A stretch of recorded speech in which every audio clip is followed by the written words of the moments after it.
Okay, we're going to start off with a pop quiz. Ready? What does a Toltec warrior have in common with Bill Wilson, the co founder of Alcoholics Anonymous? Toltec warrior, I have to see my hands. Let's see. Toltec warrior on one hand, Bill Wilson, co founder of Alcoholics Anonymous, on the other hand. What do the two have in common? Now, a little caveat I'll put in there. I'm identifying Bill Wilson. I'm really referring to him as the spokesperson, the voice of Alcoholics Anonymous, because what I'm getting at with this point is what does the big book of Alcoholics Anonymous say about our topic of managing energy today compared to what a Toltec warrior's approach to handling energy is? That's going to be our topic today. Stay till the end and you're going to find out what the two have in common. Hey everybody, I'm Jim Savage. It's Wednesday Woo. If I haven't had the chance to meet you yet, thanks so much for stopping by the channel. I come on here every Wednesday at this time and I deliver talks that address various aspects of the spiritual aspects of addiction and recovery. Today, we're going to be talking about energy. And as you see in my subtitle here on the slide, a warrior's approach to personal efficiency. And there's an interesting word, efficiency. We're gonna talk about that word a little bit, hone in on that. But let me start off by even explaining why I'm using the term warrior. What is a warrior? Who's the warrior here? I happen to study a lot of what is called Toltec teachings. Some of you might, some of you might be familiar with Toltec teachings. The book, The Four Agreements, that's probably the most widely known example of Toltec wisdom. But yeah, I don't know the word Toltec even appears in the Four Agreements.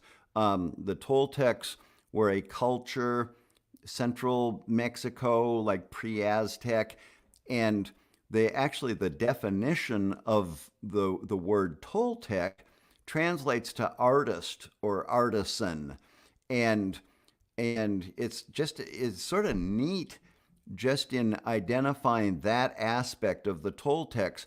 They identified themselves as artists, meaning artists in creating our lives. The way that we conduct our life is an art.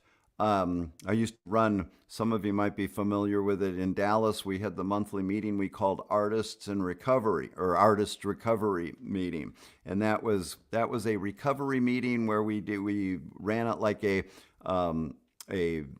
regular 12-step recovery meeting, but we also then had open mic coffee house afterwards, and artists and musicians got up and performed. And we had this, our little motto for Artist Recovery was, we had a chip that we gave people if you're a member of Artist Recovery, and on one side it said, recovery is art. On the other side it said, art is recovery. And we had a little preamble that we read at the beginnings of the meeting, and we had a line in there someplace saying, we regard ourselves as artists. It's not just our music or our painting or whatever medium we use for our art, but it's rather the art of creating the mosaic of our life. And that's sort of drawing on that Toltec idea of, as human beings, we are artists in terms of creating the mosaic of our life. So that's a little bit just the Toltec. I don't know if you call it it's definitely not a religion. It's a philosophy. I've never been quite clear on what to call it. We just call it wisdom or teachings, and their whole school of thought embodies a vast amount of things to draw on that you can use as self-help, personal growth guides, information, tools, and resources. So again, this book, The Four Agreements, I remember when it first came out, it's again, it's the closest thing to hitting, popular self-help arenas. A lot of treatment centers, addiction treatment centers, use this book. I'm aware of a lot of treatment centers that give this book to every client that comes in. As a matter of fact, just this morning, I was in a session with a client. His kid's in treatment right now, and he was telling me that he was in a parent group, that they are doing a specific series on the four agreements in the parent group. And so again, and it's not necessarily an addiction recovery book. It's a Toltec Wisdom. But I remember the book had been out for quite a while before I ever looked at it, and I was not really aware of what it was all about until one day somebody at my office had it. It was sitting on a desk, and I started reading through it. Now, I'd been studying Toltec teachings for a number of years prior to that, and I was reading through the Four Agreements, and I realized this is Toltec. Okay, now I see what this is about. And so again, the Four Agreements, a very powerful, valuable book, and it's written by Miguel Ruiz, and he did a great job of it's sort of an introduction to Toltec. I regard it as like the tip of the iceberg. There's a whole heck of a lot underneath where this Four Agreements is coming from, but it's a great way to get started in this Toltec approach. And so again, the concept of the warrior is a central theme in Toltec teachings. And so I'll start off our talk by saying, let's throw the focus on why warrior? What's the value of identifying with the warrior? They sort of use the warrior as this archetypal model that turns out to be a good thing to use as a model for ourselves, to model our behavior. We are warriors. And so the first question that brings up is, okay, if we're at war, if we're a warrior goes to battle, who's the enemy that we're battling? Now, I could wait for comments and ask you, what are your thoughts on who do you think the enemy is that the warrior is at battle against? Any thoughts in there? Throw them in the comments there, but I'm not waiting here. The enemy is our own mind, our thinking. The warrior recognizes that that's the biggest challenge we face is our own thinking. And we have to be constantly prepared, as the warrior is, thinking in terms of we're at war, we're at battle with all the negative things that can end up happening as a result of our thinking. And so that's why we use the warrior, and I'm going to take a couple minutes to go into some principles of, some warriors' views on energy. And so the first thing that we'll say, a warrior recognizes that we all have a certain amount of energy at any given time. In my title, I said spiritual energy, whether we want to call it spiritual energy, personal energy, I interchange those words. I don't know what we're calling it. Just energy. Energy is energy. But we all have a certain amount of energy at any given time. And a warrior's number one responsibility is to be a steward of his or her own energy. We want to tend to our energy. That's one of the most important things. And when I learned that and started to use that statement as one of my guiding principles, a warrior's responsibility, number one priority, is to be a steward of my own energy. One of my biggest responsibility day to day is to pay attention to where my energy is. And the reason for doing this is the warrior also recognizes that the way energy works is as we go through each day, every given day, we have a certain amount of energy, and through all the thoughts and actions that it takes, that we will engage in as we go throughout a day, we will use up all our energy by the end of the day for just all the thinking we have to do and all the behaviors and actions. And when to have growth experiences, to have spiritual experiences, to have positive stuff happen in my life, the warrior recognizes that it requires a surplus of energy. I think in terms of energy is like, I have the image of a 55-gallon drum, right? And at any given time, there's a certain amount of energy in this. Every day, I have a certain amount of energy. And it requires a surplus over a certain line for me to have growth experiences, to have good, growing, spiritual kind of stuff happen for me. On the other side of that coin is when I engage in negative behavior, negative thinking, negative actions, it's like picture holes in that 55-gallon drum, and my energy is leaking, and that energy supply goes down. Now, again, it's going to go down just through all the thinking that I have to do through the day just to get through the day. But I can contribute to the loss of energy or the lowering of that level of energy by all sorts of things like negative thinking, worry. If I'm spending a lot of time worrying, that's depleting my energy. If I'm having anger outbursts, that's depleting my energy. If I'm harboring resentments, that has an effect on my energy. If I'm acting lazy, that has a negative effect on my energy. And again, I bet you this isn't really rocket science. You all probably get the idea of my energy's either good or bad at any given time. I got sort of a lousy energy today.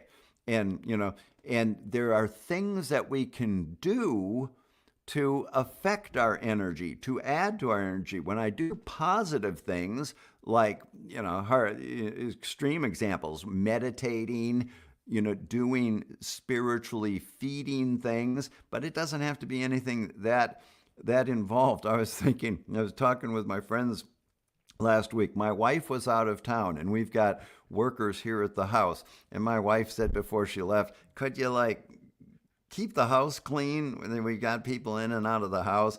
And as the week went on, I was telling some of my friends, I said, I'm keeping the house clean this week. And it was like a new behavior for me. I made it sort of a game. I'm putting every dish into the dishwasher immediately, not letting any dishes sit on the counter or anything. And this is how little this can be, but it actually is valuable, important stuff. Every time I put the dish in the dishwasher, I added a little bit to my energy. It made me feel better. You guys all know, I'm going to guess what I'm talking about. A messy house can have a negative effect on our energy. When we put some effort into straightening things up, that might change our energy. Right before I logged on to do the talk today, I'd been sitting here for hours in meetings and talking on the laptop in Zoom meetings, and I needed to change my energy to get my energy up to come into this talk. So I went outside and walked around in the woods for a little bit and just sort of soaked up the fresh air. Whether you want to call this energy, I went out, it definitely changes things. Again, everybody up to your own beliefs as to what that's about. Is there energy, in the trees and that type of thing? Fresh air seems to do something for you. But I will tell you also that the very act of making the decision to change my energy, to tend to my energy, already began the process of adding to my energy. Because there was a moment where I sat there and I had a decision to make. I could sit here and keep, working on my notes for, the talk today and the outline of my talk, or, really I should go outside and tune up my energy. And, no, I don't need to do that. I can stay here and I need to stay focused. That probably wouldn't have been a great thing for my energy, as opposed to, you know what, I'm doing it. I'm getting up, I'm leaving the room, I'm going to go outside. Just making that decision changed my energy, and then going outside definitely had a huge impact on my energy. So again, that's adding to the energy. I'm going to give you an example of how deep you can take working with energy, being a steward of your energy. Couple times a year, I've been doing this for a long time, I will go through a period of time where I will set a timer on my phone to go off every 15 minutes. And then I used to have a notebook, now I have notes on my phone. And every time the ringer goes off, the alarm goes off on my phone, I write down exactly what I'm doing at that moment or what I'm thinking about at that moment. And then I also have a little check mark. Is this something I want to be doing? Check yes or check no. So the ringer goes off. What am I thinking about right now? Oh, I'm thinking about how angry that person makes me on the TV commercial. Is that something I want to be thinking about? Oh, I was thinking a negative thought. No, I don't. That's not good. Okay, 15 minutes later, what am I doing right now? I'm scrolling through Instagram, wasting time on trivial stuff. Is this something I want to be doing right now? Oh, no. 15 minutes later, what am I thinking about? Ooh, I just caught myself. I was thinking, I had a little bit of fear about what was happening with this certain situation, a financial situation or something. Is that something I want to be thinking about? No. 15 minutes later, I'm sitting out in the woods, watching the leaves fall and thinking about how interesting that is this time of year. Is this something? Oh, yes, this is something. Do that for 2 weeks, and you will get a very powerful, effective feedback, like a printout of how you are using your energy as you go through your day. And I will tell you that, again, having the direct black and white feedback of that, like a printout. Oh, how many times was I doing something I don't want to be doing? Wasting energy, depleting energy versus adding and filling my energy tank. And having that information can be really helpful to getting you to change your behavior and start paying attention to and being hypersensitive. Oh, I'm getting into a negative thing. I'm losing energy. Change that thought. Okay? And so one more thing I'm going to say about the warrior and energy.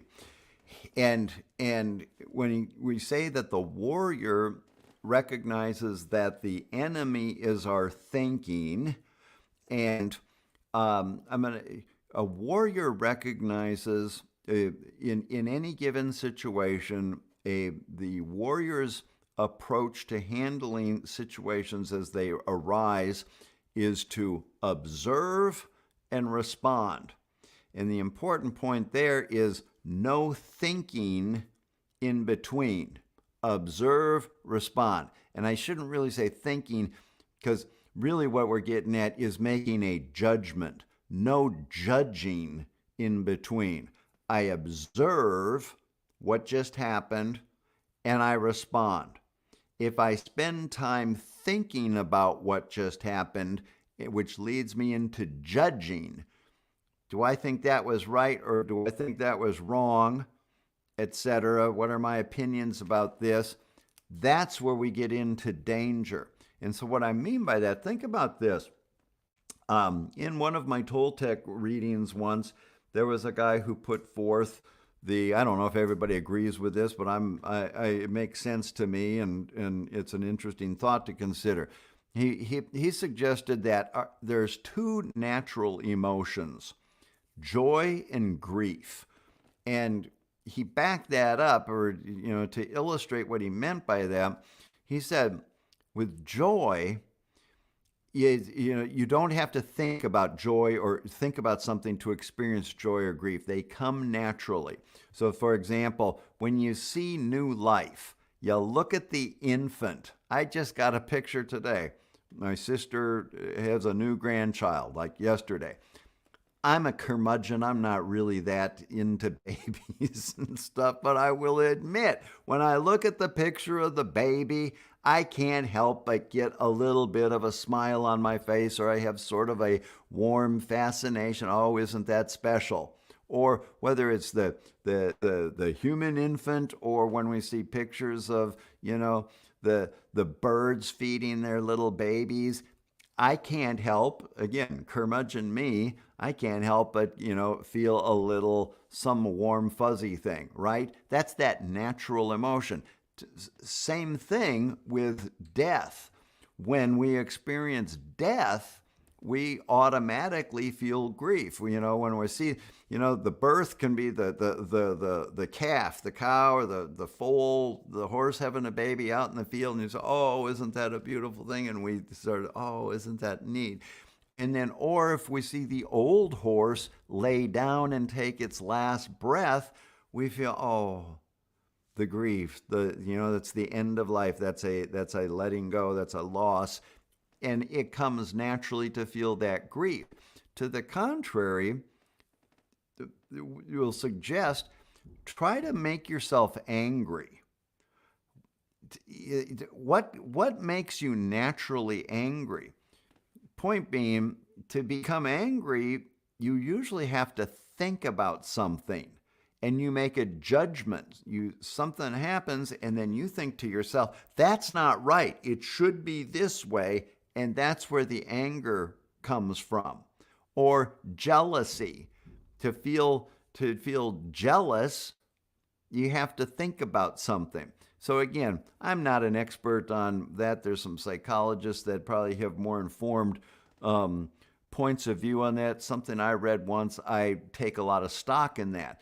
Point being, a warrior, there's a lot of value in a warrior observes, does not make judgment, just responds. And why is he doing that? Because he recognizes that his number one priority needs to be paying attention to his energy. And he knows that making judgments can be a potential detractor or depleter of his energy. So to give you a clear example, let's say the warrior is out on the battlefield. The enemy comes over the hill and they've got machine guns. The warrior has a bow and arrow. If the warrior looks at that and says, oh my God, they've got machine guns, I got a bow and arrow, and if he starts saying, wait a second, nobody told me it was going to be this way. Time out here, this isn't fair. I was not told that the enemy was going to have machine guns, and I call BS on this. And you throw a temper tantrum. Stop, wait a minute. What's going to happen? The warrior's going to get plowed down, right? As opposed to, he's making judgments, he's spending time thinking. As opposed to, if the warrior recognizes, observes, whoa, machine guns, bow and arrow, respond, I need to get out of here. And again, in that nanosecond, that split second that he or she is thinking about pain, he's aware, I'm conserving my energy. I'm not going to think here. I can't spend any time thinking. I need to respond because I need all the energy I possibly can have to get myself out of here and be efficient. Whoa, there's that word efficient. And so efficient, he gets himself out of there really fast. In some of the more esoteric cultures, they may even talk about the fact that supernaturally being able to, he leaps out of there. It's like the athlete gets in the zone.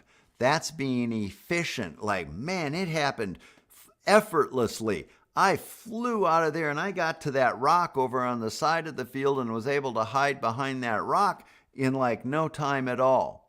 I was in the zone. And so I'm going to suggest like that idea of being in the zone is an efficient, is a state of efficiency. I remember one time one of my recovery mentors was talking to me on the phone, and we were just talking about my daily check-in with him and where my mood was. That's another word for energy, I think, and I was sort of letting this get to me, and I was letting this get to me. And I remember this was a long time ago, and maybe even before I was studying Toltec, I don't know. I remember he used the word efficient. He says, that makes me less efficient when I'm blah, blah, blah, whatever. And I remember at that time, I thought, that's an interesting word he's using, efficient. Interesting choice of words, efficient. And it just stuck with me. I thought, that's good. He's sharp there, that efficient. It's good to be able to be efficient. And like I just said, sort of the athlete gets into the zone, efficient. What it was, I don't know what the definition of efficient. Economical with our energy. We become efficient, we become concise, compact, we get things done with least amount of energy maybe expended also. So again, that warrior concept, observe, respond. I can't tell you how many times talking with, friends in recovery, just, peer conversations, or in my professional counseling when I'm talking to people, and we bring it right back to observe and respond. And able to identify, look at, you're thinking about this. You're thinking about this. I had a conversation with a guy this morning. Somebody gave him a present that was an alcoholic beverage, and he's not drinking right now. And it sort of got to him as he was trying to think about waiting to, dispose of that and how to handle that thing. And his thoughts went a certain place, and I was able to point out, don't think about that. Observe, respond. We don't attach judgments to that. And so, again, a very, very effective concept of energy. And from the standpoint of woo, as we talk about in here, this is as far as I'm going to go talking about this here today with the spiritual warrior. But the things that can happen with surpluses of energy, that's a whole nother topic, because I will suggest that's where the miracles happen. That's where really neat woo-woo stuff happens when I'm operating out of that surplus of energy. But again, it boils down to day to day, what am I doing on a day-to-day basis as a steward of my energy? And maintaining, I've got a responsibility to keep that energy up. It's on me. If I get into a negative stinking thinking place, I need to be able to recognize that. And on one hand, the thing that sucks is when you're low energy, it's harder to get yourself out of that, right? But being aware of it, the dynamic that's happening there, that might give you a little bit added incentive. I've got to get myself out, because I also know that if I do a little something to change my energy, that makes it a little bit easier and a little bit easier, and then it compounds. And then once we get that surplus of energy, it makes it easier to stay in that surplus place. So again, those are thoughts on the warrior's approach to managing our energy.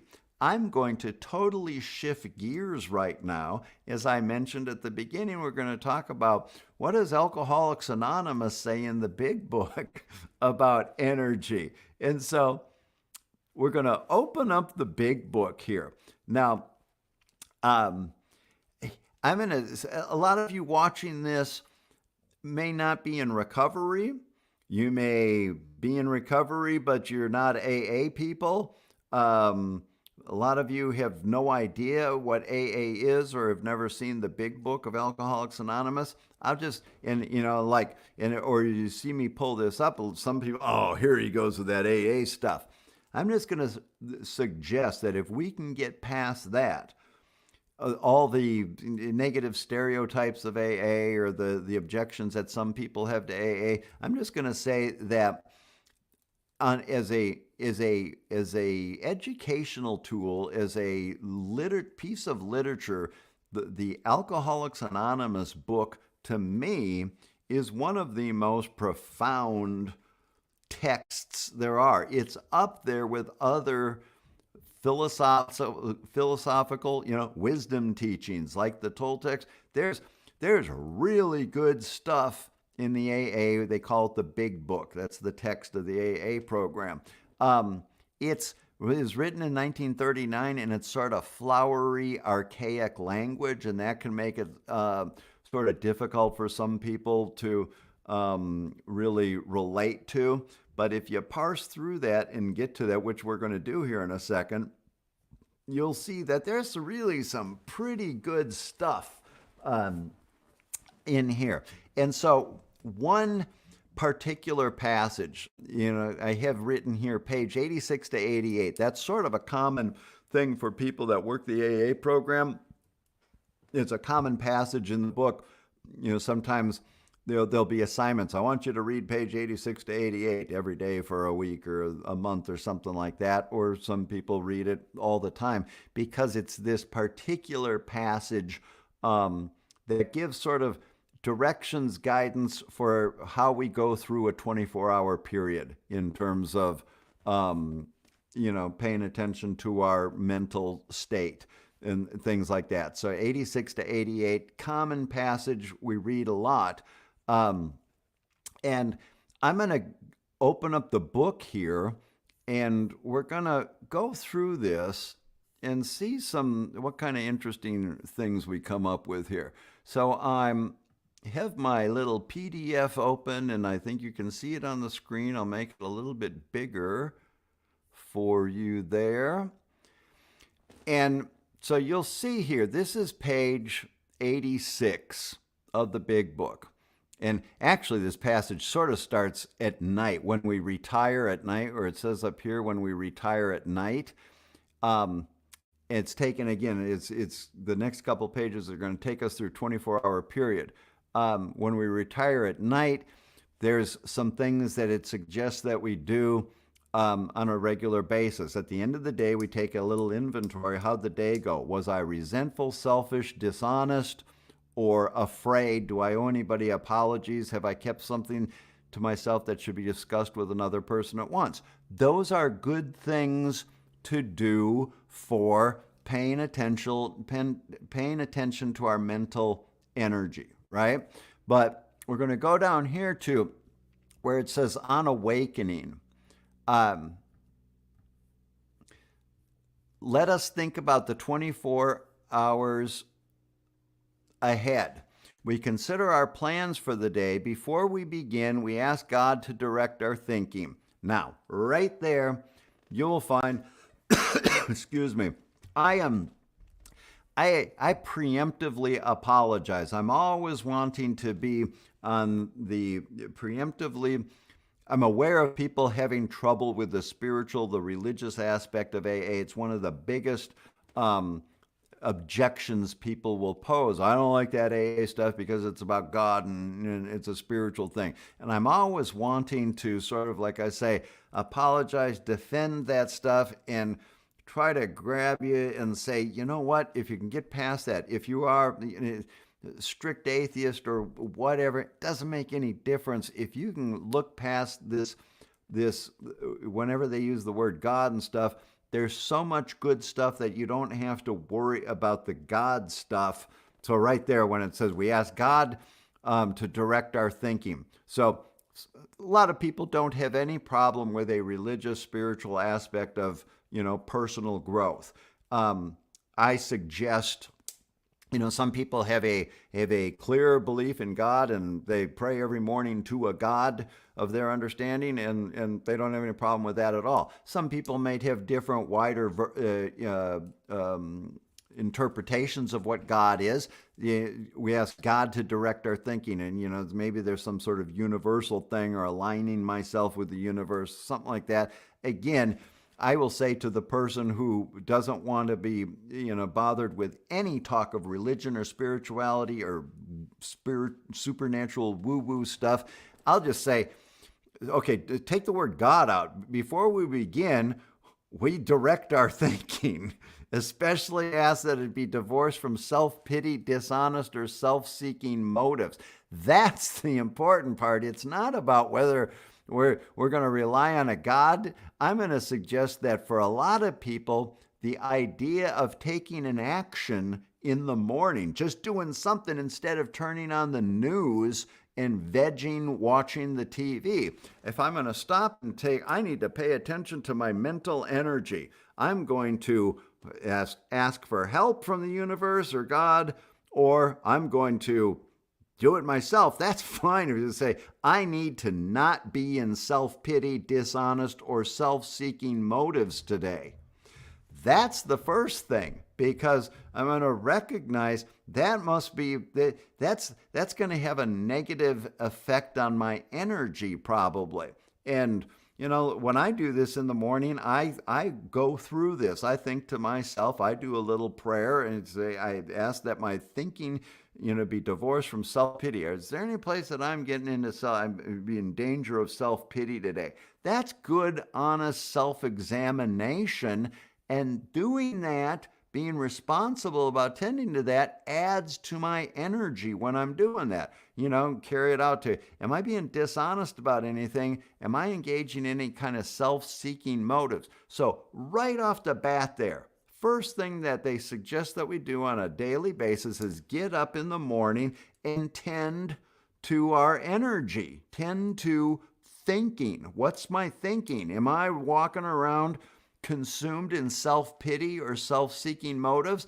That's going to be a detractor of energy, evidently. And so I'm not going to read this all the way through, but under these conditions, we can employ our mental faculties with assurance, for after all, God gave us brains to use. Our thought life will be placed on a much higher plane. Maybe that's our energy might be placed on a much higher plane when our thinking is cleared of wrong motives. We're paying attention to what's going on in our thinking. Then it moves into, as we go through the day and thinking about our day, we may face indecision. We may not be able to determine, where am I? We might not be able to determine, where am I? I'm sorry. In thinking about it, we may not be able to determine which course to take. Here we ask God for inspiration, intuitive thought, or decision. We relax and take it easy. I always stop on this line. This is a easily overlooked line in the big book that I suggest is one of the most powerful, valuable, deep statements in this entire book. We relax and take it easy. We don't struggle. Now, what that means is if I am struggling with something, think about the warrior out there on the field. They're coming over the hill with the machine guns, and I've got a bow and arrow, and I need to relax and take it easy. And what that might be suggesting is that I'm not going to make a judgment about this. Wait a second, that's not right. That would fall into that category of the struggle part. We don't struggle. Wait a second, we can't go on with this war like this. They've got the guns and I've only got the bow and arrow. That's the struggling as opposed to letting go. That's a beautiful phrase, letting go. There's so much implied in the concept of letting go. Well, it's the same thing. We relax and take it easy. We let go. Oh, I need to let go of the fact that they've got guns and I got a bow and arrow. I just need to respond and go with the flow. Going with the flow in this case would be get out of there as fast as possible. That's not contrary to relaxing and take it easy. The relax and take it easy is, oh, I need to let go of the fact that letting everybody know this isn't right. I need to let go or not struggle. Oh, the next thing that the universe is presenting to me is I need to get the heck out of here as fast as I possibly can. By not struggling again, I'm conserving my energy and I'm being more efficient and I'm able to get through that. And so again, in the Buddhist way of looking at things, there's also that we don't struggle. The Buddhists say that, it's the nature of man to suffer, and the reason that we suffer is they use the word cling. We tend to cling. I'm going to suggest that's the same thing as the struggling. We cling to our beliefs that this ought to be this way. I'm clinging to that and I'm struggling. There's an old, adage of a story, homily, metaphor of somebody going down the river. If you're going down a river with rapids and you fall in the river and the current's really strong current, rapids taking you away.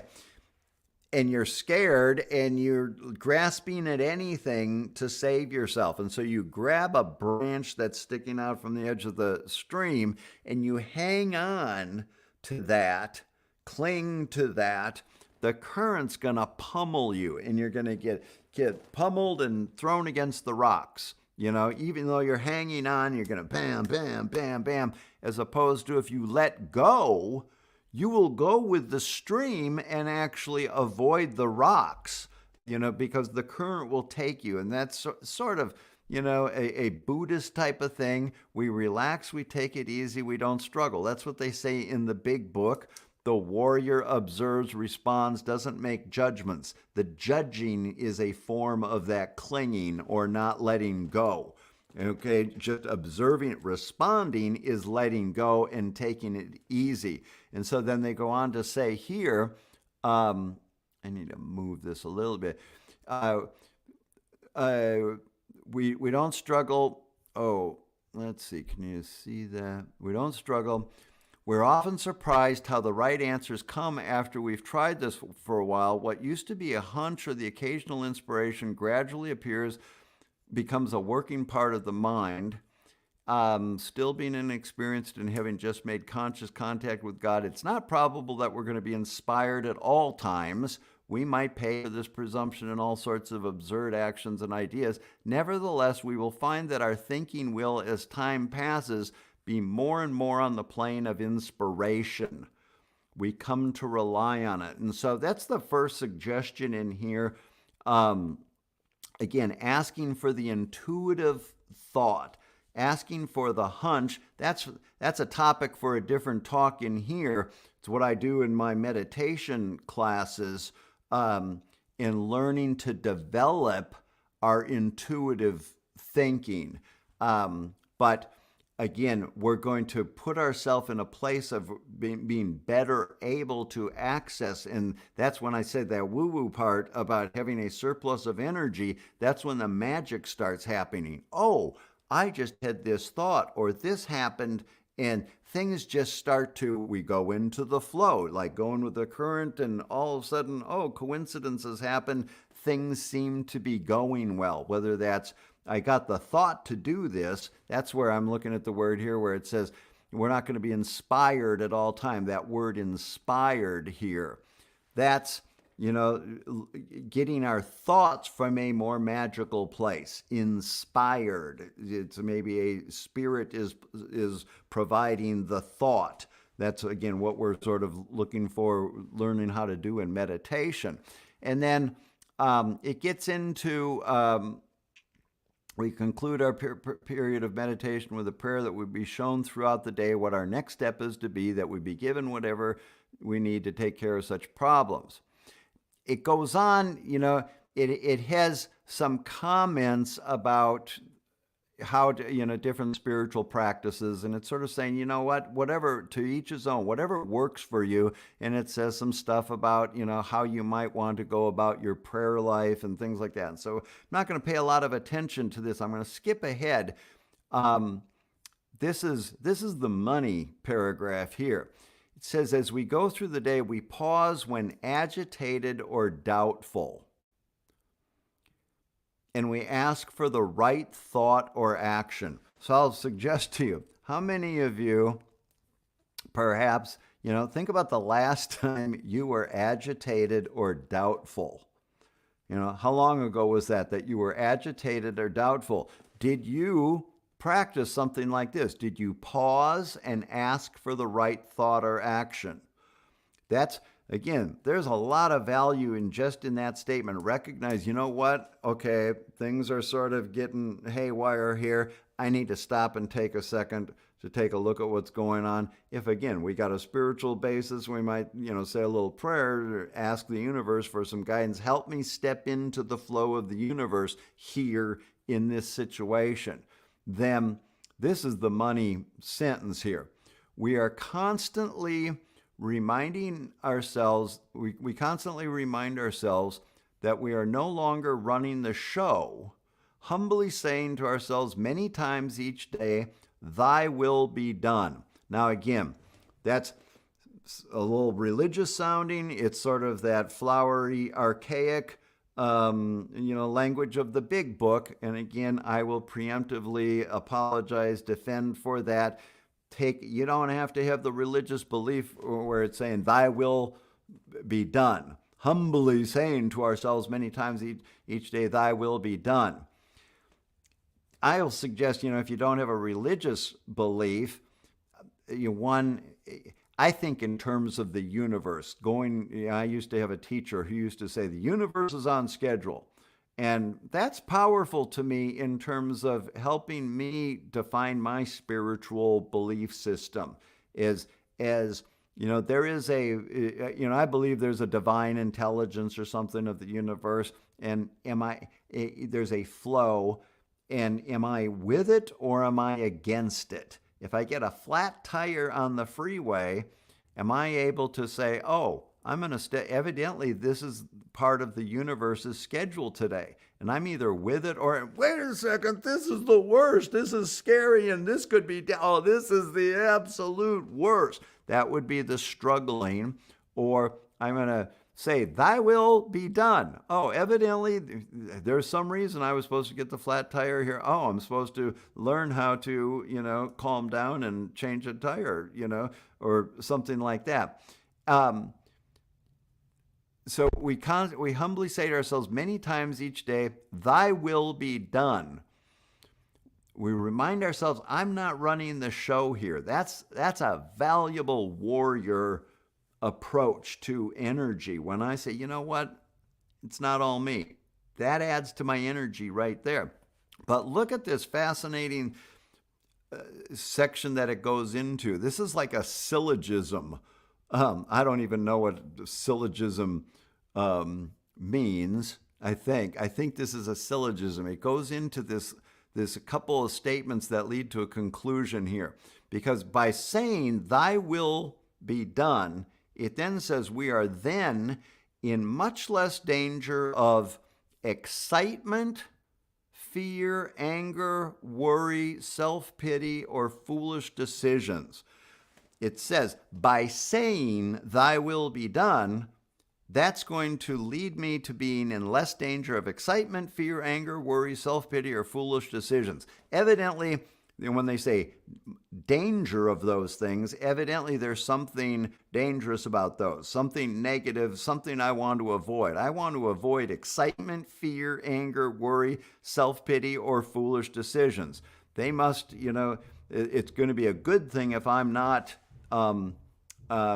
engaging in that type of thinking. excited thinking, fearful thinking, angry thinking, self-pity, foolish decisions. Then the next thing that it says happens, if I'm not experiencing excitement, fear, anger, self-pity, or foolish decisions, oh my, look what it says here.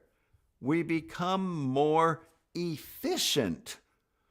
The AA book, talking about how to stay sober, is talking about becoming more efficient. What an interesting choice of words. And sometimes I, will say this without having given the whole Toltec talk prior to this, but I'll point out, interesting choice of word that they say efficient. What's that got to do with staying sober? I become more efficient. But, let's go on. What's the next thing? Look what it says next. I become more efficient because we do not tire so easily. Okay, what's tired got to do with staying sober? Okay, I get a good night's sleep and I don't tire so easily. But it's saying that evidently running the show, my own, which leads me to being excited, fear, anger, worry, self-pity, or foolish decisions, might cause me to tire. And when I'm free of that stuff, I'm not going to tire so easily. I'm being more efficient because, are you ready for this? For we are not burning up energy foolishly as we did when we were trying to arrange life to suit ourselves. For we are not burning up energy foolishly as we did when we were trying to arrange life to suit ourselves. What an interesting choice of words. We are not burning up energy. We're not wasting our energy. I remember years ago when I started giving this talk, one of the first times I landed this, and I would say this, I'd be in a treatment group, and I'd get to that part, and I'd end up saying, that, ladies and gentlemen, I present to you, I submit to you, ladies and gentlemen, Bill Wilson was a Toltec, because we're saying the exact same thing. We want to manage our energy, and it shows right here. When we remind ourselves throughout the day, we're no longer running this show, humbly saying to ourselves each day, thy will be done. We are in much less danger of excitement, fear, anger, self-pity, foolish decisions. We become more efficient. We do not tire so easily, for we're not burning up energy foolishly as we did when we were trying to run the show. And then the last thing it says, it works, it really does. And so, there you have it, ladies and gentlemen. I'm going to suggest trying to figure out how to just get myself back in here. We started off talking about the Toltec warrior's approach. A warrior's ultimate priority should be being a steward of your own energy. Think about that. If you've listened to this whole thing, and I think that everybody on some level is aware of our energy. My energy's down today. My energy's up today. That person seems to, he's got a good energy. Her energy doesn't feel right today. We sort of get this idea of energy, right? That there is, and so by sort of unpacking this and taking a closer look at it, I think is the first thing that can help us move towards or inspire us to move towards making, advances in how we can become architects of our lives. Remember, I said at the very beginning, the Toltec is an artisan, the mosaic that we are creating, and it starts with our energy. The warrior realizes our number one priority is our energy. We are at battle with our own mind. In that Four Agreements book, I pointed to that.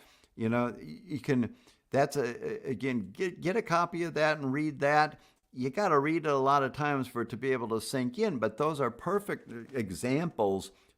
For example, one of the agreements, it says, don't make assumptions. And I remember when I first started reading that book, and he says in there, sometimes he has some sort of odd ways of saying things, and he said, you practice this one and it will change your life entirely. And I thought, oh, that's a little bit of an overstatement. But when I started practicing that, I got to the point of being able to say, you know what? I concur with his sentiment. I know exactly what he's talking about, that just practicing this one agreement, it changes everything. And it all comes back to energy. The making assumptions one. I'm making an assumption about that. That's directly what we were talking about with a warrior and making a judgment. Those people didn't invite me to the thing. I found out that there was the people had a dinner and I didn't get invited, and I make an assumption. And oh boy, could I spend a lot of time burning up energy foolishly trying to run the show myself because I'm thinking this and that and this and that. Totally unfounded, have no idea. That's what the agreement there is. Don't make assumptions. Observe, respond. Maybe I need to check something out, right? So again, that's not wasting energy. So that's an example of how you can use that Four Agreements book. Excellent book, good introduction to Toltec teaching, but like I say, it's the tip of the iceberg. There's a lot of other stuff you can learn. I like to teach about that stuff. Look for some of my other stuff online or contact me about how I work with that. I'd be happy to share some of that with you. So then again, drawing this comparison, the last thing that I'd like to say is that to sometimes take the stigma out of the Alcoholics Anonymous 12-step, that 12-step is for those 12-steppers. There's, when we get past some of those lightning rod objections about sobriety even, or 12-step, and as I pointed out, sometimes one of the first objections is the religious aspect of it. If we can get past that and look at the depth of what it's teaching in there, and it's actually brilliant self-help, personal development stuff like that passage that I just read. That didn't say anything about alcohol, did it? It talked about managing our thoughts, and that's warrior stuff, and that whole book is full of that kind of stuff.